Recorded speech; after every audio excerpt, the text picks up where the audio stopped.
Ketika seorang muslim menunaikan ibadah haji ataupun umroh, sebagian ada yang mengalami kejadian aneh. Kejadian ini bukan menjadi rahasia umum karena dialami oleh hampir semua orang yang telah beribadah di kota kelahiran dan perjuangan Nabi Muhammad Shallallahu Alaihi Wasallam tersebut.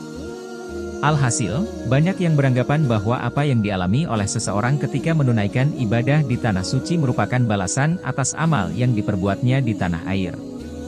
Jika kita senantiasa berbuat baik dan berangkat dengan harta yang halal, maka biasanya apa yang kita alami di tanah suci tentu akan menjumpai hal-hal yang baik-baik saja.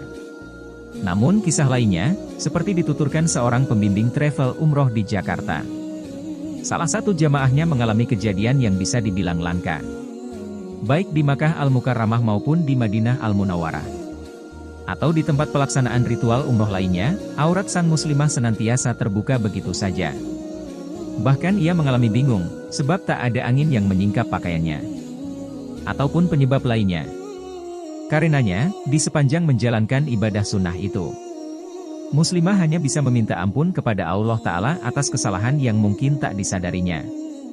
Terus seperti itu hingga ia kembali ke negeri tercinta. Dan, beberapa waktu setelah itu, teka-teki misteri kejadian aneh yang dialaminya di Tanah Suci terbongkar sudah.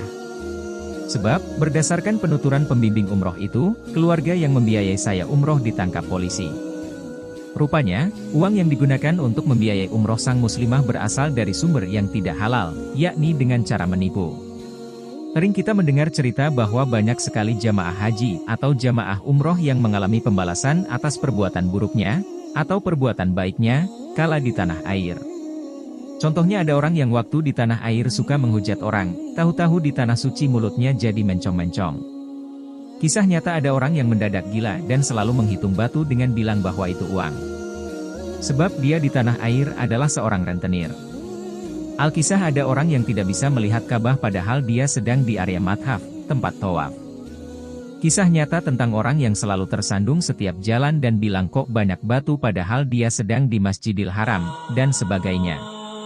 Beragam kisah yang disebutkan di atas itu adalah kisah nyata akibat perbuatan negatif. Ada juga kisah nyata yang menceritakan hal positif, semisal bagaimana seseorang yang sangat ingin mencium Hajar Aswad. Dia serasa ditolong entah siapa, sepertinya malaikat yang datang dan beralih rupa, memudahkan jalan baginya, sementara keadaan berdesak-desakan. Ini biasanya kisahnya para artis yang baru pertama kali ke Tanah Suci. Nah, kali ini ada kisah nyata yang unik, diceritakan oleh salah satu pembimbing haji travel terkemuka di tanah air.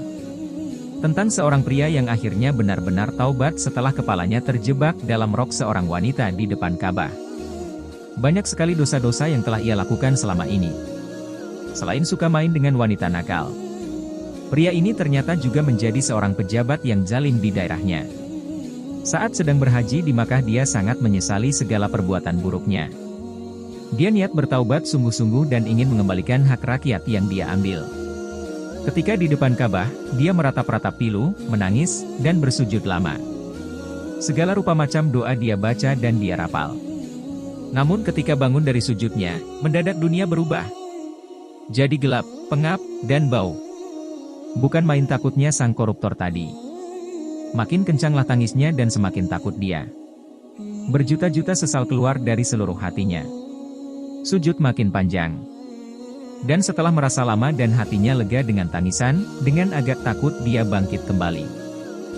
Pelan-pelan dibukanya matanya. Seketika dunia telah kembali seperti sedia kala. Terang benderang, Masjidil Haram dengan Ka'bah nan agung terlihat begitu indahnya. Tak terperi kegembiraan Pak koruptor tadi. Padahal, tadi saat dunia berubah mendadak gelap, sebenarnya tanpa dia sadari. Kala dia bangkit dari sujud pertama, dia masuk dalam rok seorang wanita Afrika yang sedang lewat di depannya. Kisah nyata yang unik ini akhirnya membuatnya taubat. Meskipun cuma masuk roknya seorang wanita Afrika bertubuh tinggi dan besar. Namun yang menjadi catatan, apakah bertaubat, berbuat baik, merenungi segala dosa itu saat hanya sedang berada di tempat yang suci saja? Memang momennya bagus, tetapi tidak seharusnya seperti itu. Begitu juga, masa, berbuat baik, merubah penampilan jadi lebih syalih hanya semisal pada bulan puasa saja? Atau hari-hari besar Islam? Ini sangat jamak kita temukan di dunia selebriti. Lantas setelah itu, setelah keluar dari bulan puasa, atau sekembali dari Mekah, kebiasaannya yang kurang baik, penampilannya yang mengumbar aurat, itu balik lagi. Sangat disayangkan sebab pertanda bahwa ibadah yang dilakukannya itu tidak berefek positif pada pelakunya. Sebab ibadah yang diterima oleh Allah, bukan sekedar penggugur kewajiban, adalah ibadah yang memberikan dampak positif pada pelakunya. Andai semisal kita kok sehabis ibadah tingkat ketakwaan kita biasa-biasa saja, atau malah kelakuan kita semakin porak-poranda, maka kita harus tahu bahwa ibadah kita tidak berefek apa-apa. Mesti menata niat. Kadang aku pribadi sendiri heran. Kenapa seseorang yang melakukan perampasan terhadap hak rakyat, makan dengan rakus uang mereka, saat terkuak kasusnya buru-buru balik berbuat baik? Dan itu mesti dengan jauh-jauh ke tanah suci. Seharusnya sebelum terbongkar, saat masih ditutupi Allah, dan saat dia sadar perbuatannya itu salah, segera bergegas membenahi kesalahannya dan mengembalikan sesuatu yang bukan haknya. Dan tidak harus ke tanah suci, tapi taubatlah di tempat. Lalu apa faedahnya dia jauh-jauh ke Mekah, menemui orang-orang syolih meminta doa agar permasalahannya dikelirkan setelah perbuatan buruknya, atau persekongkolannya terbongkar dan ditelanjangi di depan rakyat? Hanya itu pikiran sederhanaku saat bersalaman dengan salah satu ketua partai besar yang terlihat linglung. Sebab banyaknya kasus yang menimpa dia. Padahal Pak Ketua ini terkenal dengan kecerdasan dan kecemerlangan karirnya saat masih mahasiswa.